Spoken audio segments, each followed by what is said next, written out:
S2-nya, nah S2-nya ini nih, saya juga baru tahu. Bang Rismon, S2-nya itu ada 3 ya belakangnya Bang ya? Iya. Dengar-dengar yang S2 Australinya nggak pernah dipakai titel itu. Kebanyakan. Kebanyakan. Iya. Nah, Nanti termul makin marah. Dia mau makin marah. Iya. S3-nya baru Yamaguchi yang kemarin diguli-guli. Ini setara ya, ini dia berbeda dia. Sementara ini berbeda ya. Nah, ini semua kampus Yamaguchi itu begitu. Pak yang nyinyir aja belum pernah seminar ke Eropa ya. Dari Portugal, Spain, itu Eropa, Prancis, Jerman, terus pernah juga kita ke Shanghai, ke Guangzhou, ke mana juga. Kalau ke Seoul itu pastilah negara tetangga ya kan. Pernah juga diajak ke ya di Paris pernah. Bali tapi saya nggak mau. Karena sama aja pulang kampung kan. Abang juga yang bikin slide untuk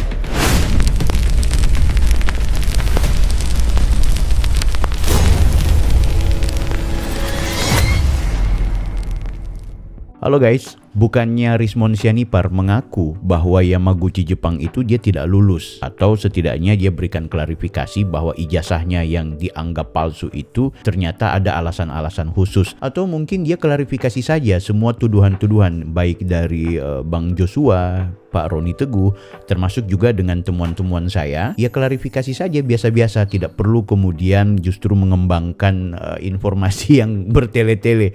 Bahkan kini dia mengaku ternyata dia lulusan S2 di Australia juga, namun gelarnya dia tidak sematkan. Menurut dia jangan-jangan kalau dia sematkan kepanjangan nanti Ternak Mulyono bakal marah. Aku pikir kembali lagi dia berbohong, kembali lagi dia mengutarakan pernyataan-pernyataan yang justru bias gitu. Tapi nggak apa-apa guys ya, kita kembali akan melihat situasi dan kondisi ini. Kenapa kemudian Rismon Sianipar itu dinilai dan dianggap memiliki ijazah bodong dari Yamaguchi Jepang, dan ini sangat fatal guys. Oke, sebelum kita akan bedah itu, walaupun di video-video sebelumnya juga sudah ku-share ya, tapi kali ini mungkin akan kembali mengingatkan kita-kita semua. Dan kemarin kita udah meriak bagaimana Pak Roni Teguh mengungkapkan bahwa ada banyak problem dari Pak Rismon Sianipar yang berkaitan dengan ijazahnya. Langsung saja kita dengar pengakuan Rismon Sianipar ketika dia memberikan informasi bahwa ternyata dia lulusan Australia juga. S2-nya, nah S2-nya ini nih, saya juga baru tahu. Bang Rismon, S2-nya itu ada 3 ya belakangnya Bang ya? Iya. Dengar-dengar yang S2 Australinya nggak pernah dipakai titel itu. Kebanyakan. Kebanyakan. Iya. Nah, Nanti termul makin marah. Dia mau makin marah. Iya. S3-nya baru Yamaguchi yang kemarin diguli-guli. Nah, ini menurutku pernyataan yang perlu diklarifikasi serius guys. Artinya, kenapa? Karena dia ini kan biar bagaimana adalah akademisi. Kalau betul-betul akademisi, menurutku langka sekali ada akademisi bahkan atau dosen ya yang kemudian memiliki titel kemudian tidak disematkan. Kan gitu. Yang namanya dosen ya kalau dia punya titel sebanyak apapun ya itu harus disematkan gitu. Karena kepentingan akreditasi dirinya sendiri, kepentingan akreditasi kampus, kepentingan brand personalnya itu harus gitu ya namanya titel di mana dia sekolah. Nah ini dia bilang dia punya titel juga dari Australia tapi dia nggak tempelkan, nanti kebanyakan. Aku anggap ini pernyataan yang ya bisa dibilang juga berbohong sih, karena bagaimana mungkin seorang dosen yang pernah sekolah, yang pernah kuliah, memiliki ijazah, memiliki titel, kemudian tidak menyematkan namanya? Ya minimal kalaupun dia nggak sematkan di saat kegiatan-kegiatan podcast dan lain-lain sebagainya, ya di kurikulum vitae-nya, ya kan?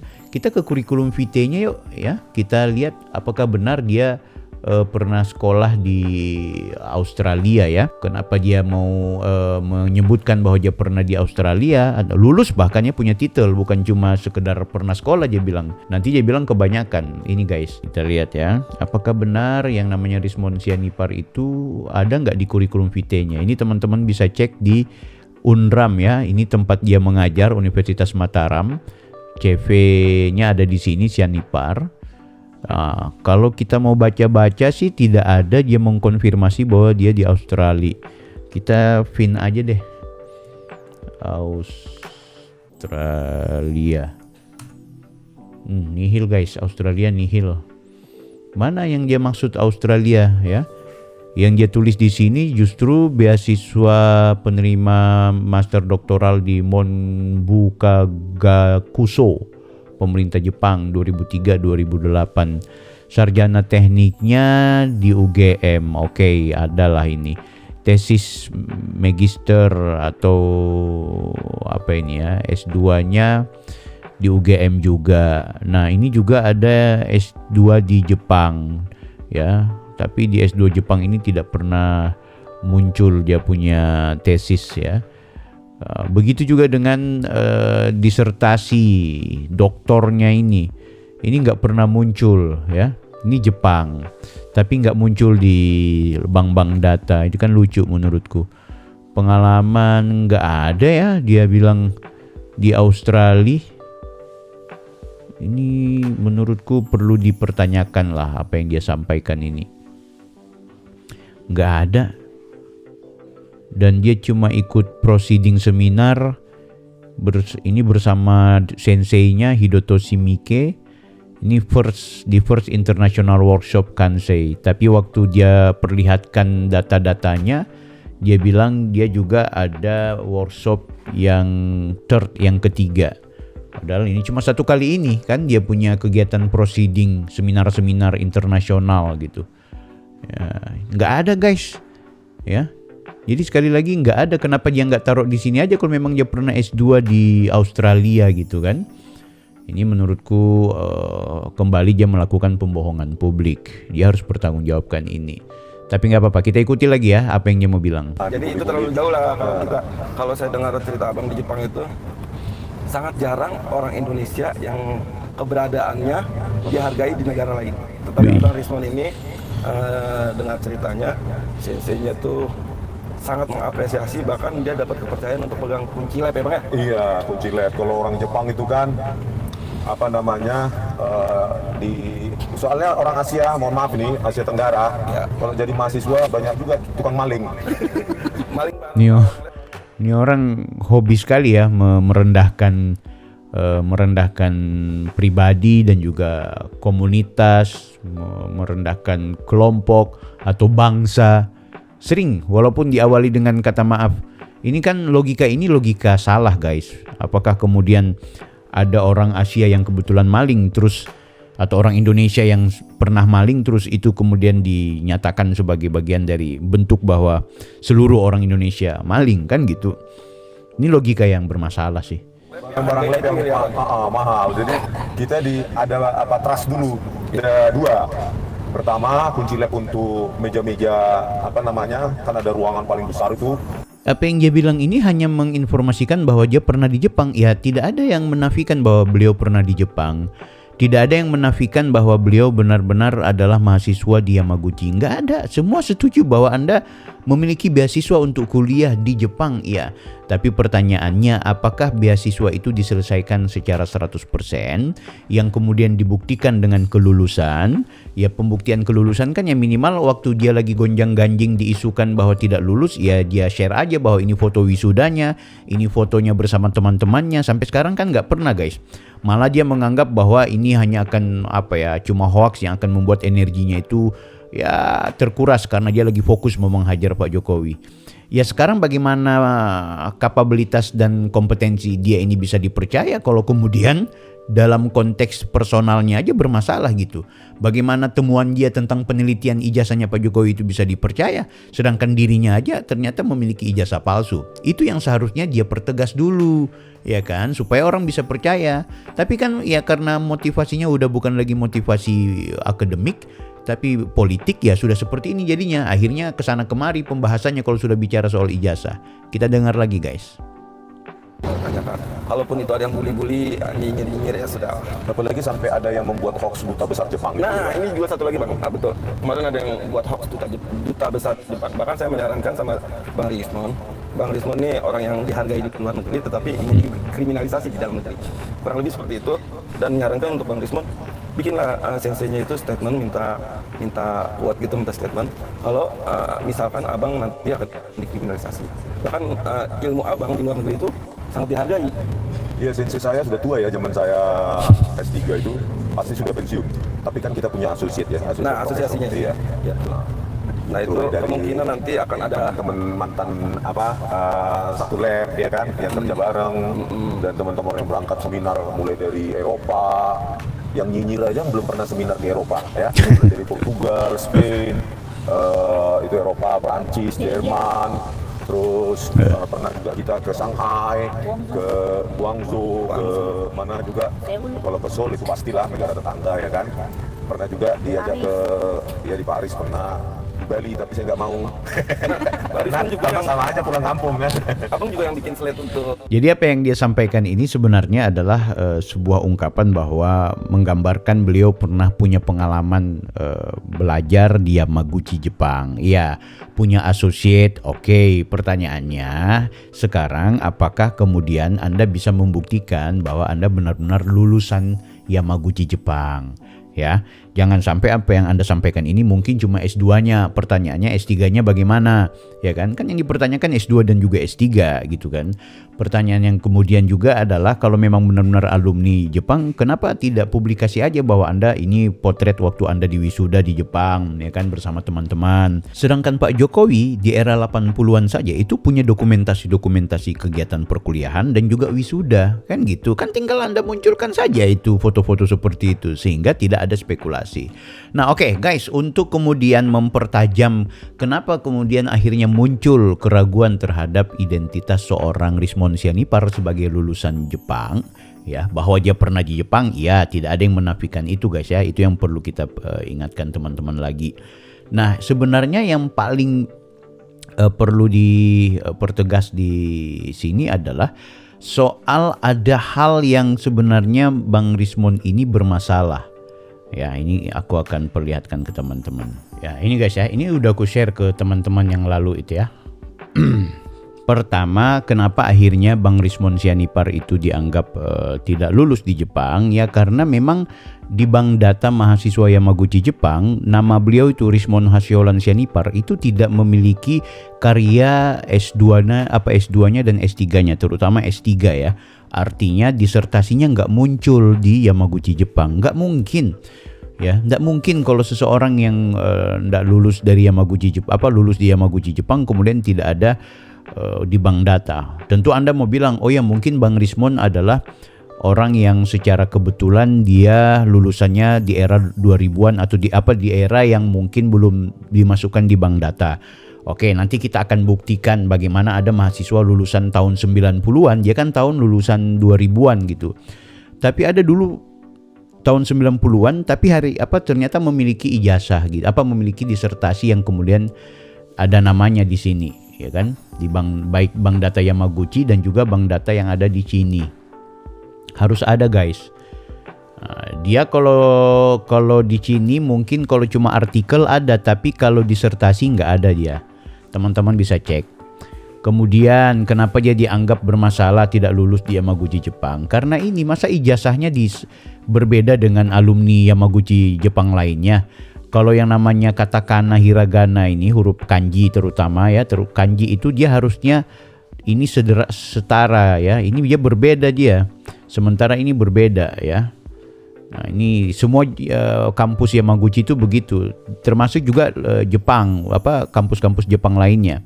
Kemudian tidak ada tanda tangan seperti ini kalau di lembar kanji. Dia biasanya tanda tangannya adalah hanya cap seperti ini ya. Ini ya, teman-teman bisa lihat. Bukan seperti ini, kecuali di tulisan Inggris yang kebetulan redaksinya bahasa Inggris, maka ada tanda tangan sensei rektornya seperti ini. Banyak kejanggalan, aku sudah bahas di sini sih ya. Teman-teman bisa cek di sini soal kejanggalan di ijazah. Kemudian juga kebohongan dengan menyebut sertifikat pendidik ini sebagai penyetaraan. SK penyetaraan kan tidak seperti ini, guys ya. Nanti kita akan cek di Google SK penyetaraan seperti apa. Nah, pernyataan ini dia sampaikan di live streamingnya di Bali G Academy. Begitu juga dengan karya ilmiah yang tak muncul di Scopus ya. Itu sebagai syarat setiap lulusan S3 itu harus ada namanya di Scopus. Ini Sianipar ini nggak ada. Kan gitu. Itu yang akhirnya memunculkan spekulasi benar-benar Bang Rismon Sianipar ini ijazahnya palsu gitu. Dia tidak lulus kan gitu. Kalau dia tidak lulus kenapa nggak terus terang aja gitu. Kalaupun dia mampu klarifikasi ya klarifikasi aja. Kan enak juga kita jadinya dengar. Ngapain lo mau ngulik-ngulik ijazahnya Bang Rismon? Dia bukan pejabat. Persoalannya dia mengambil energi publik, mengatasnamakan ahli dengan menyatakan bahwa lulusan A, B, C, D, menuntut kejujuran dari seorang yang namanya Pak Jokowi, tapi dia menampilkan kebohongan. Itu yang kemudian akhirnya menjadi respon publik juga. Nggak bisa dong seseorang dengan seenaknya kemudian menyebut sebagai ahli, pakar, tapi ternyata juga bermasalah secara akademik. Itu nggak boleh begitu. Itu kita harus komplain dan juga mempertanyakan kredibilitas seseorang. Kan Anda kalau mau mempercayakan seseorang berarti Anda harus lihat juga performa dia, guys. Kan seperti itu. Sama dengan Bang Rismon ini, kalau memang dia orang benar, orang jujur, dan apa yang dia perjuangkan bukan karena tendensius, ya mungkin kita akan apresiasi. Persoalannya kan yang dia lakukan hari ini motifnya udah sangat politis, berada di gerbong-gerbong yang memang anti dengan Pak Jokowi. Itu sih guys yang akhirnya membuat kita banyak mempertanyakan soal beliau ini. Nah sekarang aku mau ajak teman-teman, coba kita ke siapa ya? Ke alumni Jepang ya, alumni Jepang.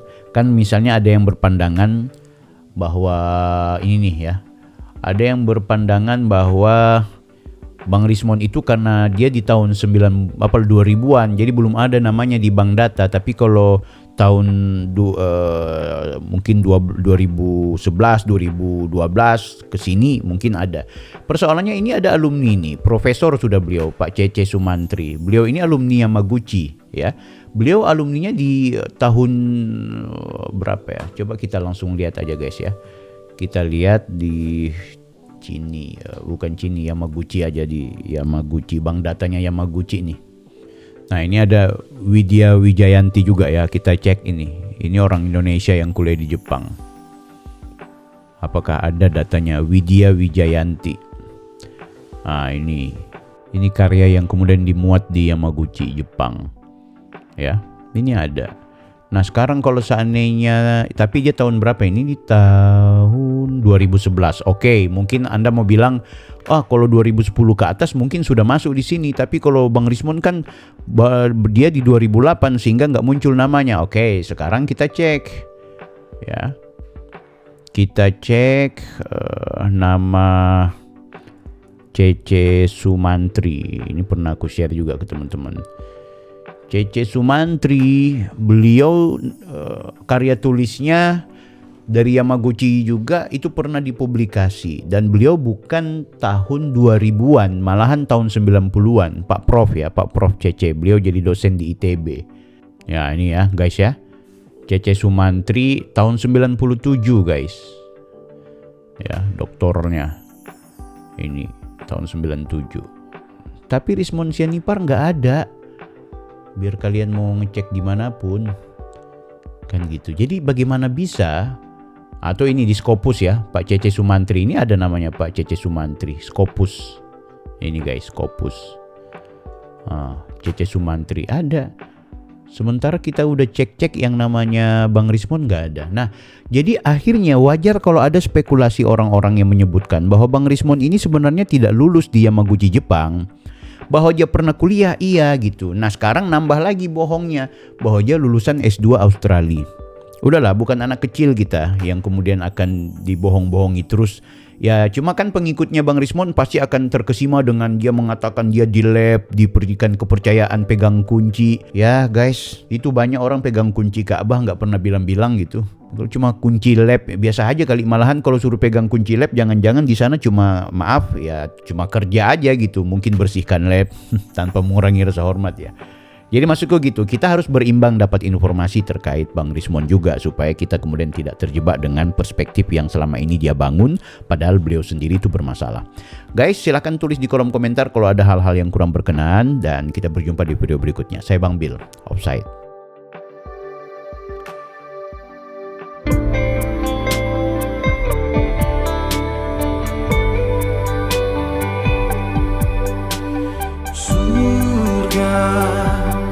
Jalannya ada di dunia, setelah meninggal dunia tak ada lagi kesempatan untuk bertakwa. La ilaha illallah, lafaz